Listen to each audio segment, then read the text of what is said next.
We've got a formidable panel here. It's really all about passion, isn't it? Passion to do this better and better and include more and more people. But some terrific insights, some provocative comments, and next 15 minutes or so we've got to have a bit of an exchange about all this. So hopefully you've thought up some questions to exploit this opportunity. So much expertise here to get involved in the debate. So who would like to kick off with a question to our eminent panel? Yes, that gentleman in the blue there. If you can scale up this learning, how do you engage with 7,000 students on a forum? 7,000 people inputting information. I'm in a tutor group forum with 20, and I look at it and I sometimes think, I haven't been on for 3 days and there's 60 more contributions. And I've got other things to do.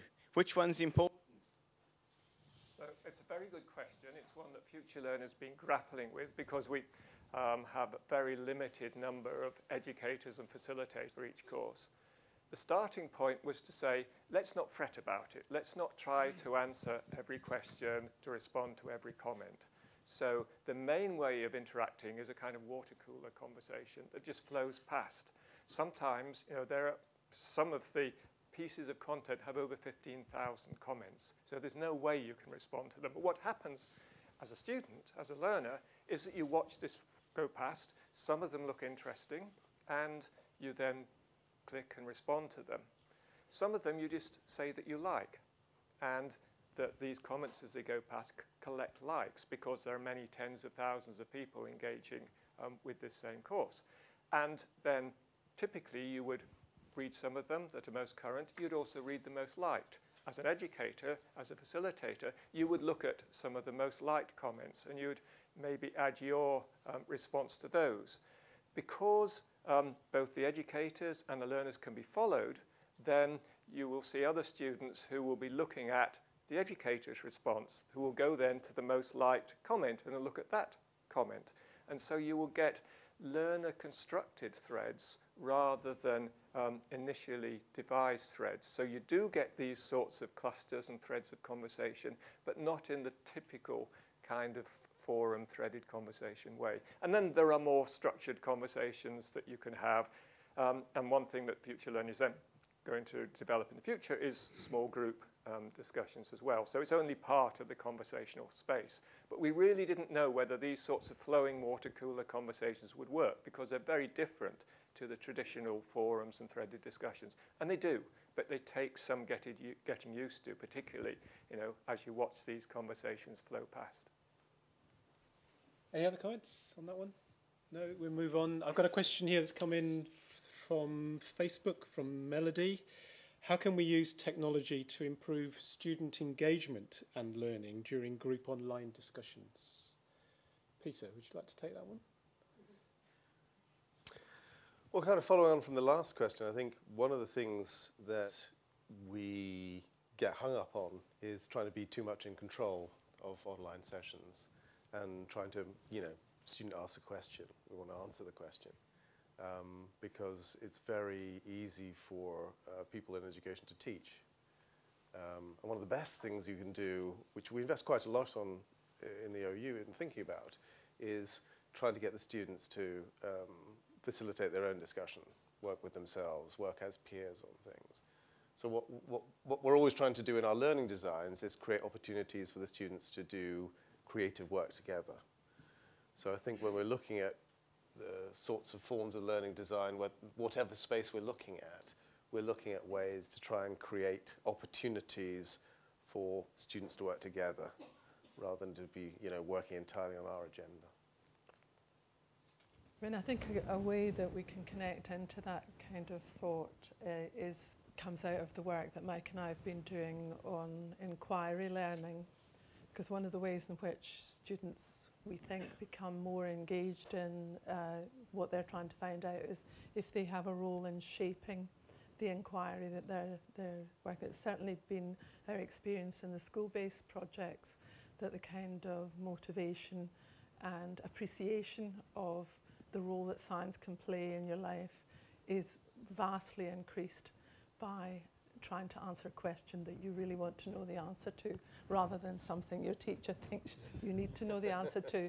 And I think some of that kind of personal curiosity about what you're working on, that can be shaped into group online discussion. I mean, I can think of some master's courses where we have in a way artificially created the kind of conversational space that Mike's talking about by setting group work, by letting students decide on the particular question that they're going to answer from a set of data, and then really be in control of the process of engaging with other people on that.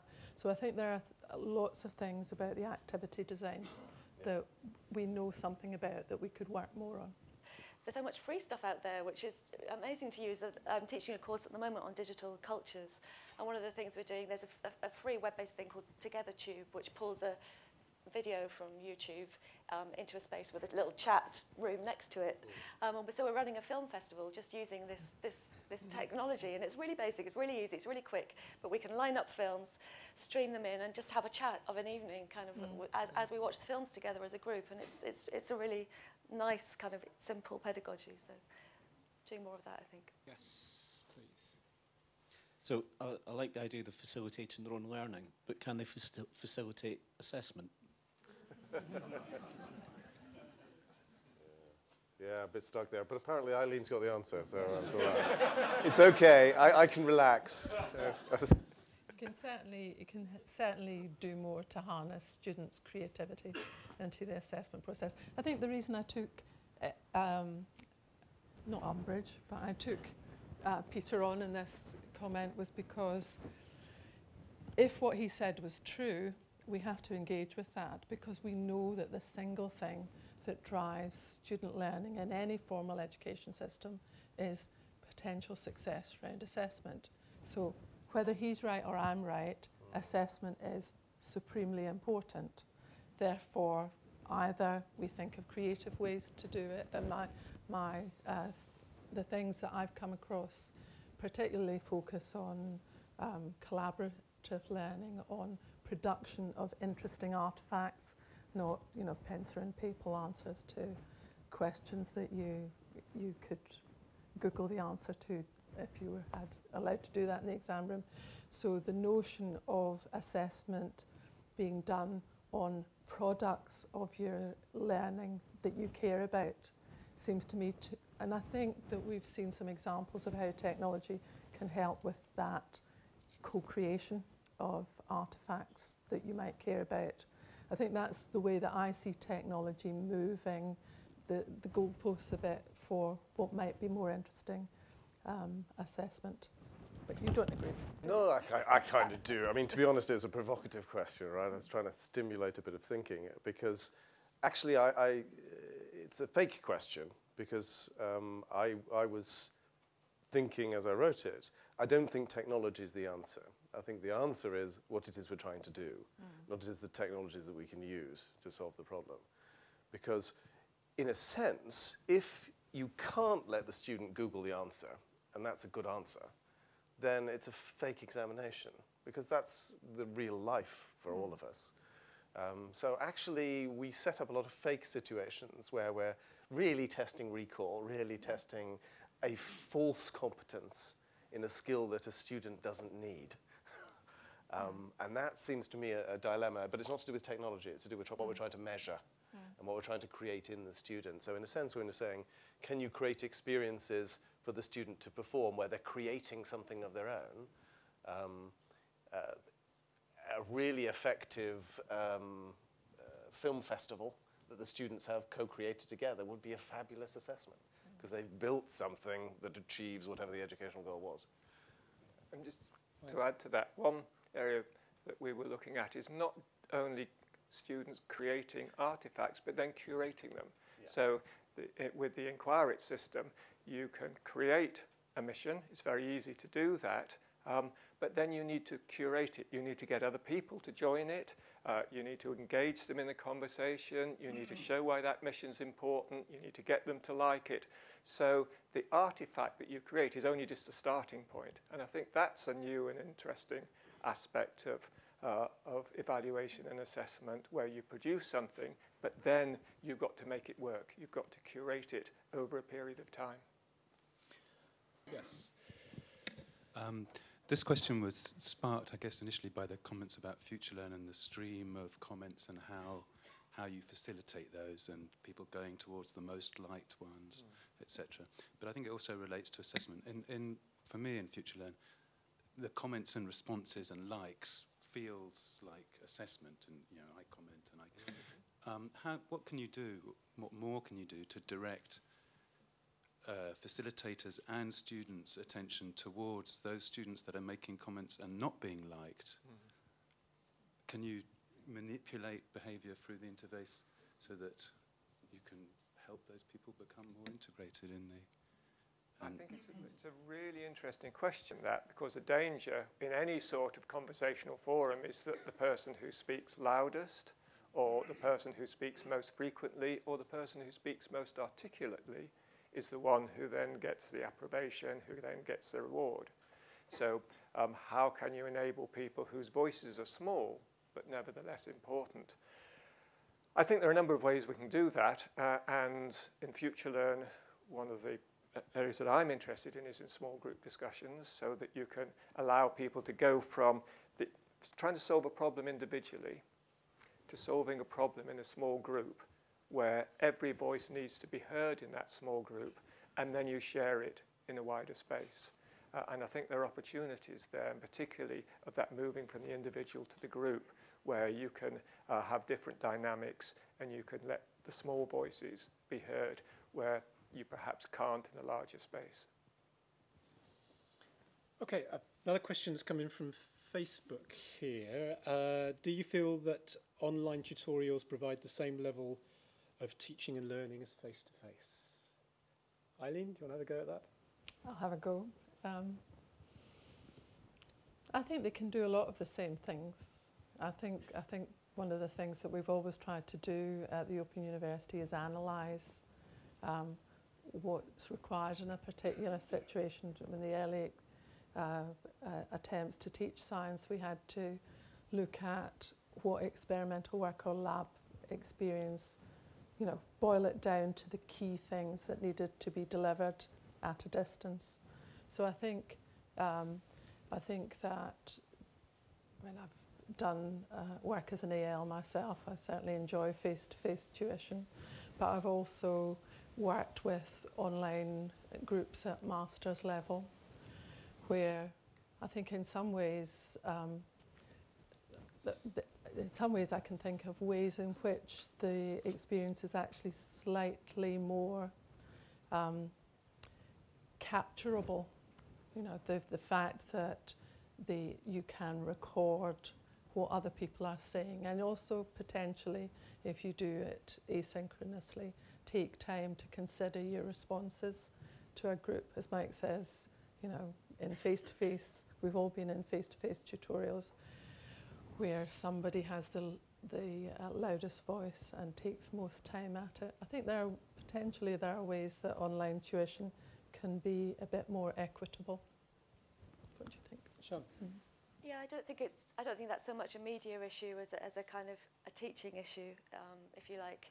I think community and contact drive good teaching. It doesn't really matter how that teaching is mediated, as long as there is a sense of community and there is a sense of responsiveness and contact with teachers. And I think, some of the people coming off our distance programs say, I've had a more intimate and more responsive experience than I ever had on campus. So I think it's not a question about media, it's a question about context and teaching. And you've obviously been giving a lot of thought at Edinburgh to how the student experience itself can be improved through online interaction.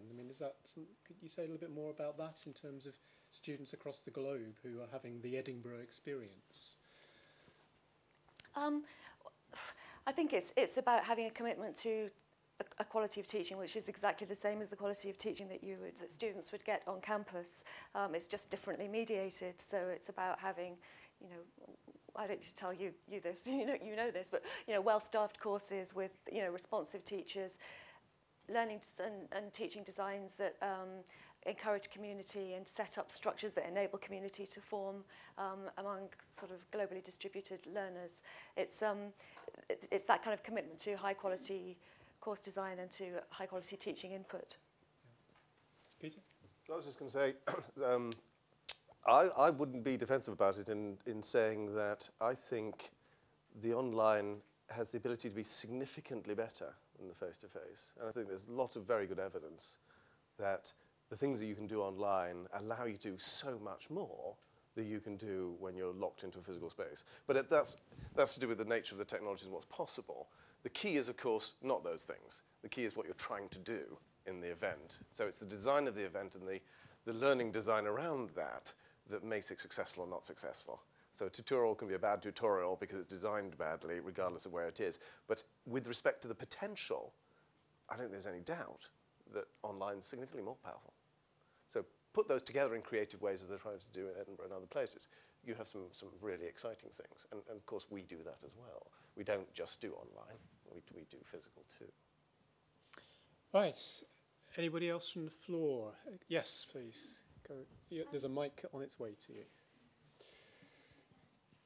Thank you. I realise that we've talked primarily about adult learning and higher education learning, but in the video you showed that you have worked with younger children, and I do a lot of work with younger children. So how do you think that the technological learning and using technology and distance learning with younger people, how is it different? Eileen? Mike's going to start Okay. and I'll join in.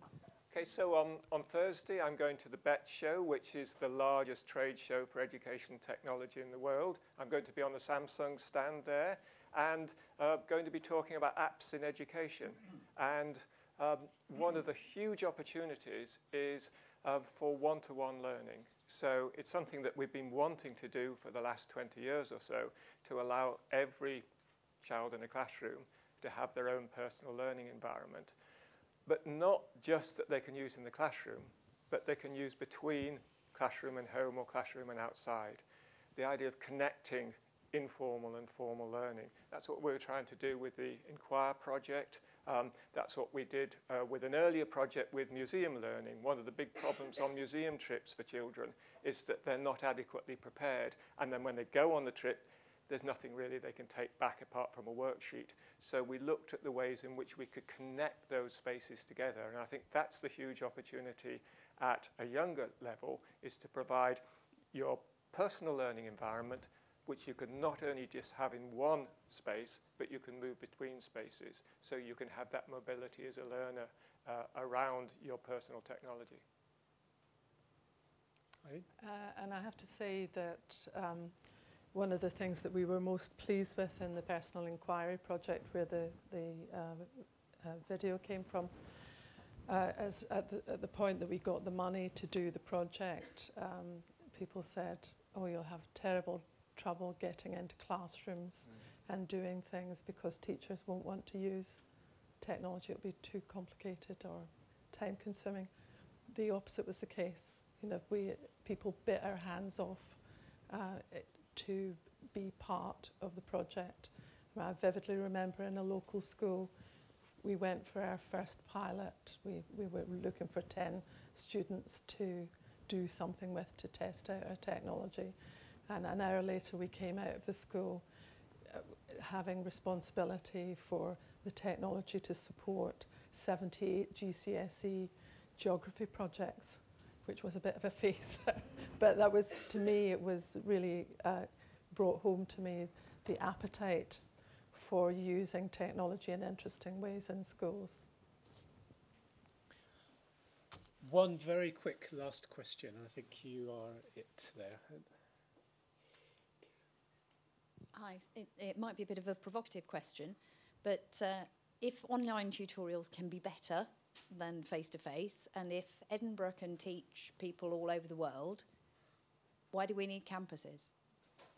Quick answer from each of you who go round. We'll start. It sounded with like it was a question to Sean. Why do you Sean. need cameras? While Peter's thinking about it. I think it's dangerous to underestimate the kind of the richness of bodies, warm bodies in spaces. And, you know, I think that's important, but we're not talking about an either-or decision, an either-or choice here. I mean, I think, as Peter mentioned earlier, we can have really good online teaching and we can have really good on-campus teaching, and both work really well if they're done really well. So That would have been my answer too. Ditto. Right. Mike? I'm glad we're all here now because we've got a group of warm bodies together. That's right. And there are obvious advantages, not least in celebration of bringing people together.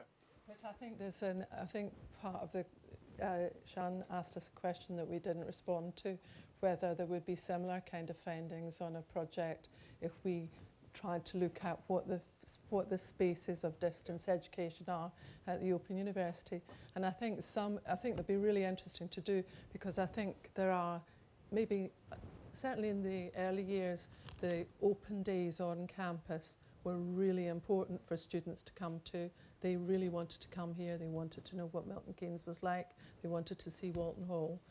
But there are other sorts of things like the ident that was always played before Open University television programme that link people to the notion of a place or a space or whatever that they are connected to in this Open University community. And I think it'd be fascinating to try and map some of the similarities and differences across the two institutions. Do take the opportunity to have more informal discussion with our panel. Thank you very much for coming along tonight, and those of you who've joined us virtually, and particularly thanks to our panel, who I think have done a tremendous job for us tonight. So if we could thank them in the usual